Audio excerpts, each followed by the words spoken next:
paz do Senhor, meus irmãos, vamos para mais uma aula do nosso curso, Tópicos de Teologia Sistemática.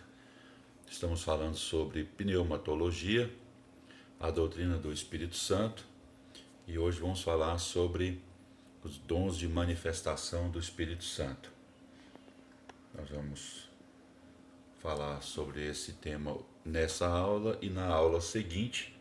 Não dá para a gente falar tudo em uma aula só, porque senão a aula vai ficar muito extensa. Bom, nós vamos classificar os dons para entender melhor o assunto. A primeira classificação dos dons de manifestação do Espírito, os quais são 9, né, de acordo com 1 Coríntios capítulo 12, versículo 8 até o 10. Esses dons, eles são formas de capacitação sobrenatural de pessoas para que haja edificação do corpo de Cristo como um todo. E também para que haja bem-aventurança, né, de seus membros individualmente. Depois, com o tempo, vocês leiam 1 Coríntios capítulo 12, que fala sobre esses dons de manifestação do Espírito Santo. Aproveitem também e leiam capítulo 13 e capítulo 14, né? Que esses 3 capítulos têm a ver com esses dons. Esses dons, eles são de atuação eventual, inesperada e imprevista quanto ao portador do dom. Tudo dependendo da soberania de Deus na sua operação. Esses dons manifestam o saber de Deus, o poder de Deus e a mensagem de Deus. Então aqui na letra A a gente tem dons que manifestam o saber de Deus. 1 Coríntios capítulo 12, versículo 8, 9 e 10. São dons que manifestam a multiforme sabedoria de Deus. São 3, palavra de sabedoria, palavra de ciência e discernimento de espíritos. Palavra de sabedoria, lá no original grego, é logos sophias, versículo 8 de 1 Coríntios capítulo 12. Trata-se de um dom de manifestação de sabedoria sobrenatural pelo Espírito Santo. É um dom necessário no governo da igreja, no pastoreio, na administração, na liderança, na direção de qualquer encargo na igreja ou nas instituições eclesiásticas. O segundo é palavra da ciência. Lá no original grego é logos gnoseus. Ciência aqui equivale a conhecimento. A palavra gnosis no grego é ciência ou conhecimento.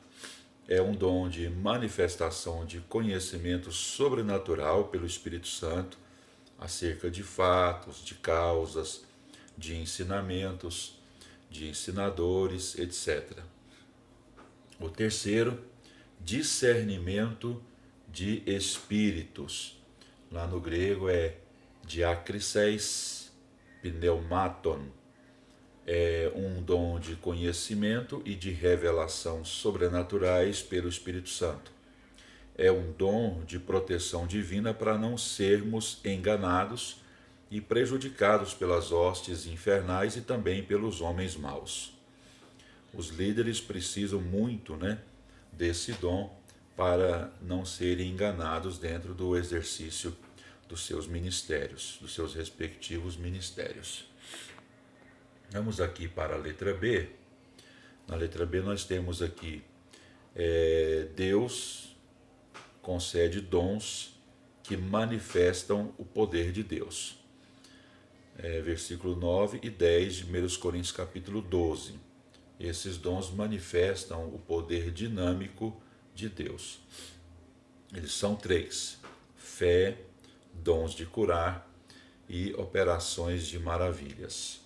Fé, lá no grego pistis, é um dom de manifestação de poder sobrenatural pelo Espírito Santo superação e eliminação de obstáculos, sejam quais fores, e também de impedimentos. Liberação do poder de Deus, intercessão.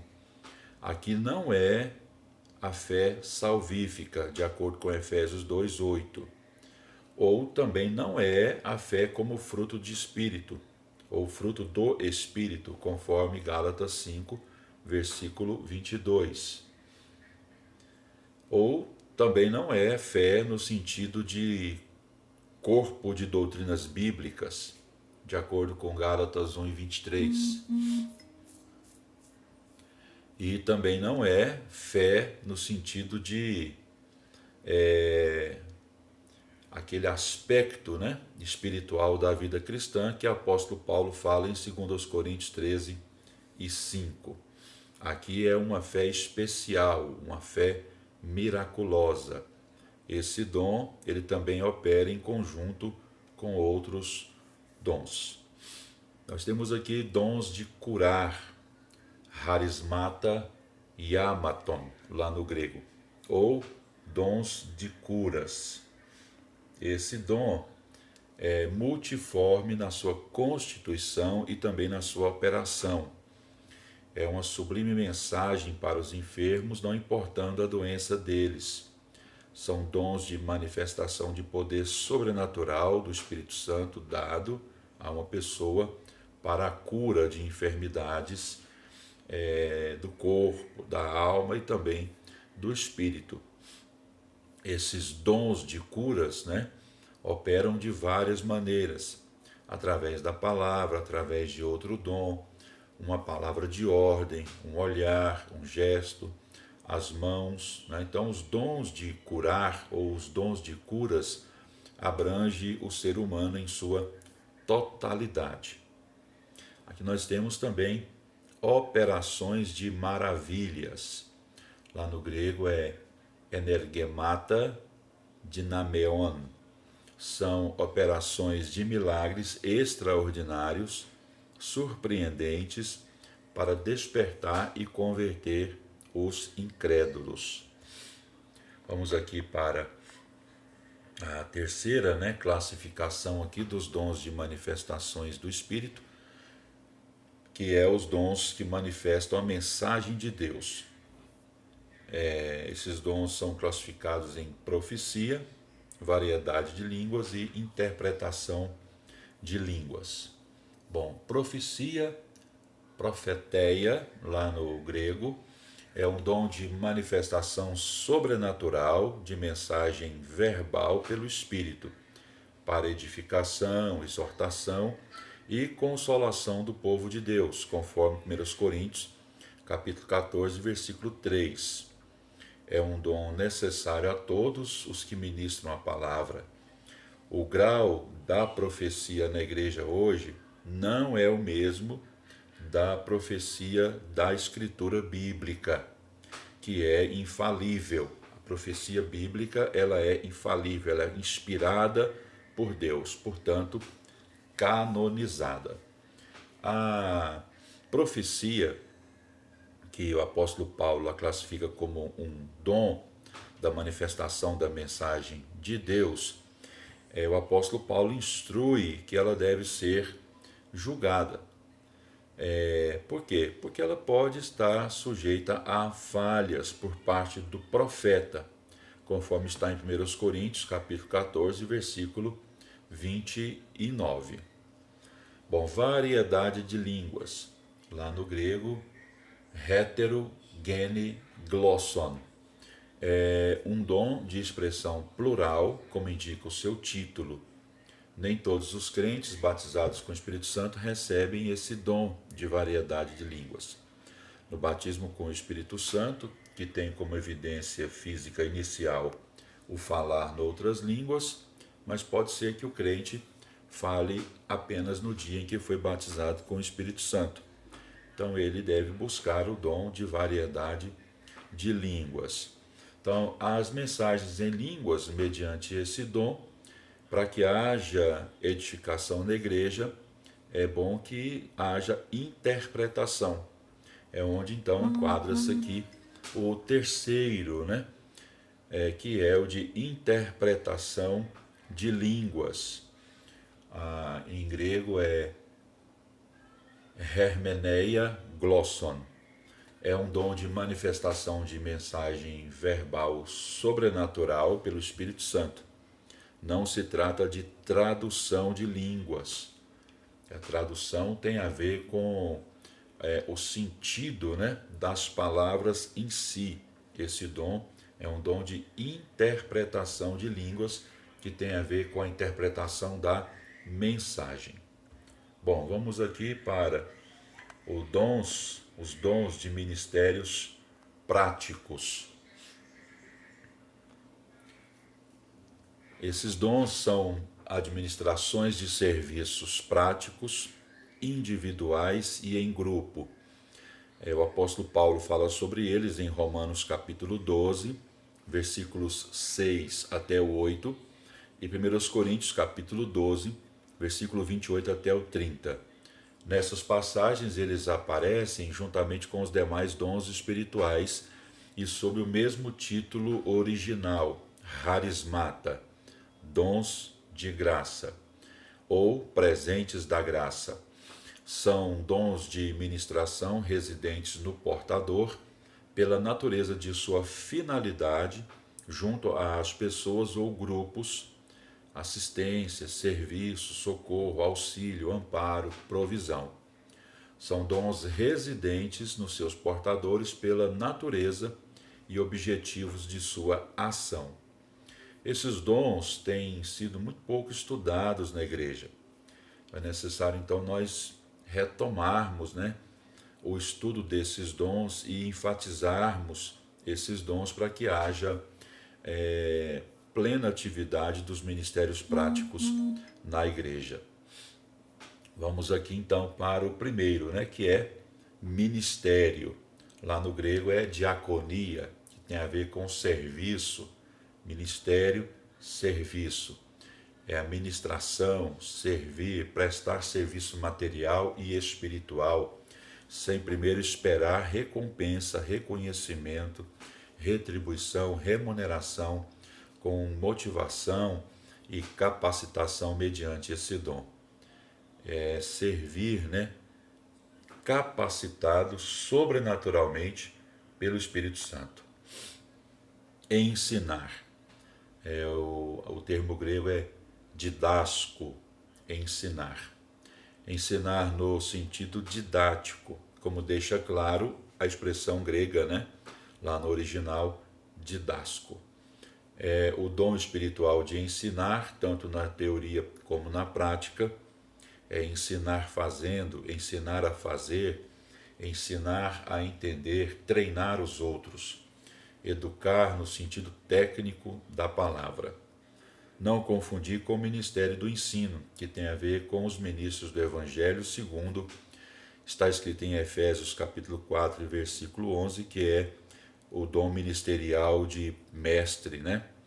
Bom, então vamos aqui para a continuação desses dons de ministérios práticos. Exortar. A palavra grega é parakaleo, que é exortar, mas tem o sentido de encorajar. Exortar aqui é como dom, né? De ajudar, de assistir, de encorajar, de animar, de consolar, de unir pessoas desunidas, que não se falam, tem a ver com admoestar. O outro é repartir. A palavra grega é metadidome. Tem a ver com dar uma parte de, ou seja, repartir. O sentido original, né, é dar de maneira generosa, é doar, é oferecer, distribuir aos necessitados sem primeiramente esperar recompensa ou reconhecimento. Esse dom ocupa-se da benevolência, da beneficência, humanitarismo, filantropia, altruísmo, etc. O outro é presidir, né? A palavra grega é proistemi, é presidir, conduzir, dirigir, organizar, liderar, governar, orientar com segurança, com conhecimento, com sabedoria, com discernimento espiritual. Para alguém presidir, né, dessa maneira, só mesmo confiando, né, nesse dom, porque a tendência natural de quem lidera é presidir com dureza, dominar somente pela autoridade, com insensibilidade, que é justamente o contrário, né, do que ensina esse dom de presidir, conforme a gente acabou de dizer. Exercitar misericórdia, né? A expressão grega é spudê ro eleo. Esse dom refere-se à assistência aos sofredores, necessitados, carentes, fracos, enfermos, presos, visitação, compaixão. E os dois últimos, para nós encerrarmos aqui a nossa aula, socorros. A palavra grega é antilempses. Literalmente é achegar-se para socorrer. É socorrer os enfermos, os exaustos, os famintos. É um dom de ação plural. E para nós encerrarmos, governos. A palavra grega é kyberneses. É um dom plural no seu exercício. É dirigir, guiar e conduzir com segurança e destreza. O termo original sugere, né, pilotar uma embarcação com segurança, com destreza, com responsabilidade. É o dom que é dado ao portador para habilitá-lo para a liderança. Que Deus abençoe os irmãos e na nossa próxima aula nós voltaremos a esse assunto dos dons e vamos falar sobre os dons na área de ministério. Então Deus abençoe sua vida e até a nossa próxima aula.